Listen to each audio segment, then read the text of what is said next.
On April 16, 1960, elementary school teacher and local beauty queen Irene Garza entered the Sacred Heart Church in McAllen for confession. She was never seen alive again. Today, I will tell you the gripping story of how her killer was found after 56 years. Why did the police take so long? Did the church cover for the criminal? And could a rapist have been hiding under the priest's robe?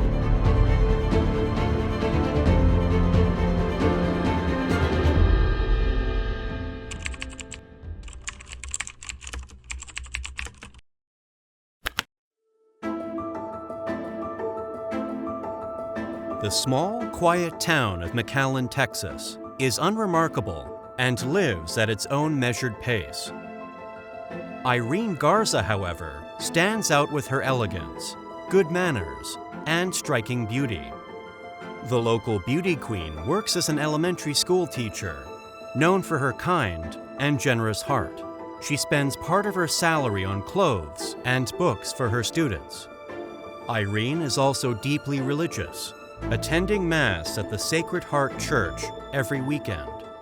On April 16, 1960, Irene tells her family she's going to confession, enters the church, and then vanishes without a trace.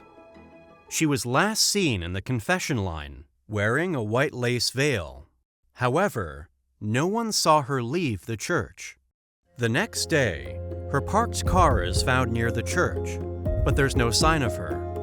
For 2 days, there are no leads, until someone finds one of her high-heeled shoes on the roadside. Further along, her purse and part of her white lace veil are also discovered. This sparks a large-scale search effort, with the Hidalgo County Sheriff's team scouring the area. A few days later, their efforts lead to a tragic discovery. Irene Garza's body is found in a local canal.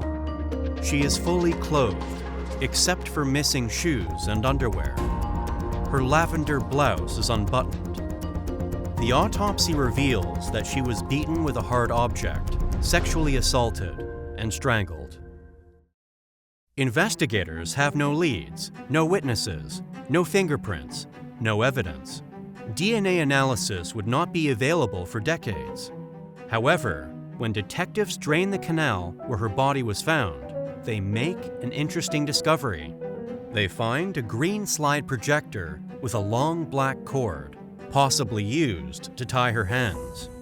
The police ask the public for help in identifying the owner.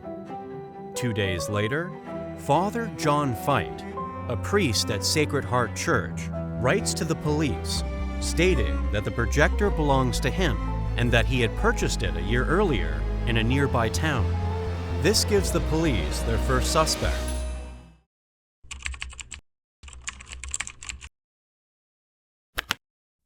Father John Fight, a 27-year-old visiting priest, turns out to be one of the last people to see Irene Garza alive. He tells the police that he had heard her confession on the day she disappeared.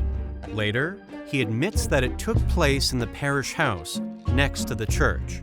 Fight also tells investigators that he broke his glasses during confession and had to drive 5 miles home to get a new pair. Another priest, Father Joseph O'Brien, later testifies that he noticed scratches on Fight's hands the day after Irene's disappearance. Fight explains that he had forgotten his house keys and had to climb up to the second floor, scratching himself on the wall in the process. The police find this suspicious, but keep their doubts secret, even as rumors about the priest began to spread in McAllen. Soon, shocking news arrives from the neighboring city of Edinburgh.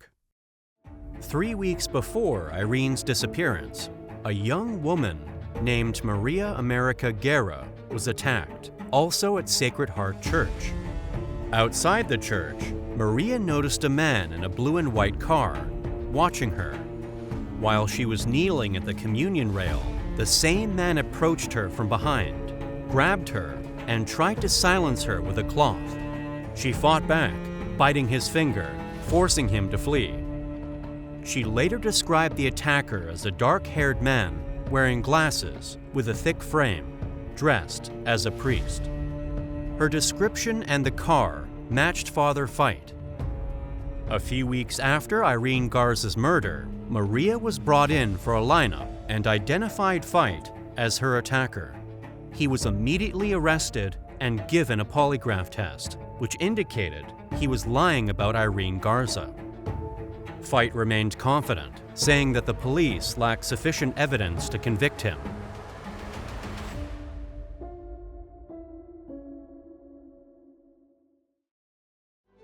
In 1961, Father Fite stood trial, accused of attempting to rape Maria America Guerra. His punishment? A $500 fine. The Irene Garza case was left unsolved due to a lack of evidence. Her family suspected that a deal had been made between the church and the authorities. Decades later, letters exchanged between clergy members would confirm this theory. One letter, sent in October 1960, expressed concern that charging a priest with murder would damage public faith and hurt the chances of re-election for the local sheriff, who was also a Catholic. In 1961, Father Fite left McAllen to continue his priesthood elsewhere, but justice would catch up with him years later.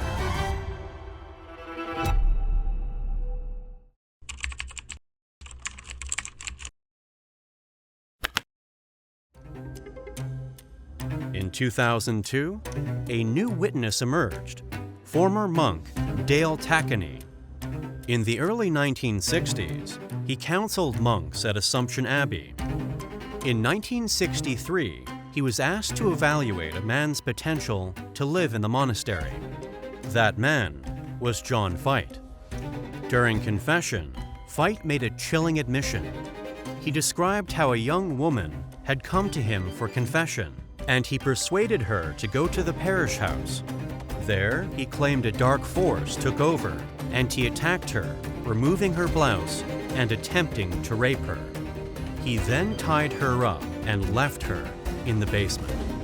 The next day, needing to return to the church for Easter Sunday Mass, he placed a bag over her head and left her in a bathtub. When he returned, she was dead. Dale Tackany came forward after 40 years because he could no longer keep this burden to himself. In 2015, the investigation into Irene Garza's murder was reopened after a new district attorney took office in Hidalgo County. New witnesses came forward, including Father O'Brien, who revealed that in 1960, Fite had privately confessed to him that he had killed Irene. On December 7, 2017, John Fite was found guilty of murder and sentenced to life in prison the following day. Fite died in February 2020.